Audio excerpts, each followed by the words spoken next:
Nouveau jour, nouvelle recette. Aujourd'hui, on va faire des tteokbokki maison avec des galettes de riz. On a besoin de galettes de riz, de l'emmental en bloc, de la purée de piment, de la sauce soja, un peu sucrée, un peu salée, et d'autres petits ingrédients qu'on va ajouter au fur et à mesure de la vidéo. Je coupe mon emmental en petits morceaux comme ça. On ramollit les feuilles de riz comme ça rapidement, quelques secondes dans l'eau. Et au bout de quelques minutes, elle va commencer à bien se ramollir et devenir un petit peu collante. Et donc, c'est là que nous, on va commencer à la rouler comme un rouleau, comme ça. Et petit à petit, on a un bon rouleau comme ça qui va se former. Hop, on va venir couper des petits morceaux.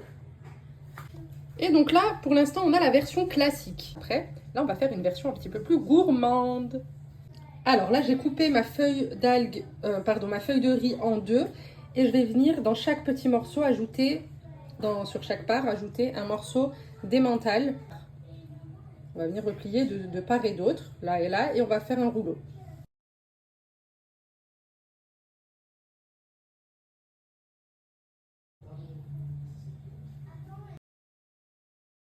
C'est là que ça devient intéressant. Un peu d'huile dans une poêle à feu doux pour commencer. Une gousse d'ail écrasée, j'en avais une toute petite, sorry. Une demi-cuillère à café de piment, de purée de piment. On n'abuse pas, ça sert à rien d'en mettre trop. Ça s'appelle une arme de destruction massive. Un peu de concentré de tomate. Pareil, pas trop. Sauce soja sucrée. Un petit peu. Sauce soja salée. Et on mélange le tout. On va déjà disposer nos petits tteokbokki. On fait cuire quelques minutes, pas trop longtemps.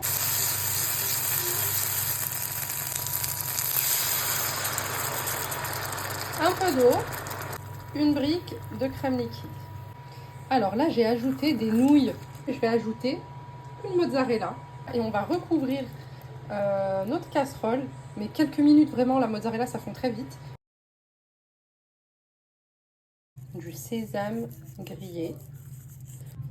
Un peu de ciboulette. Mes baguettes, elles sont au lave-vaisselle. Je vais juste prendre des pailles pour tester comment c'est cheesy.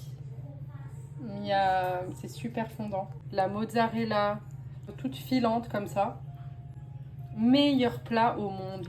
Vraiment un de mes plats préférés.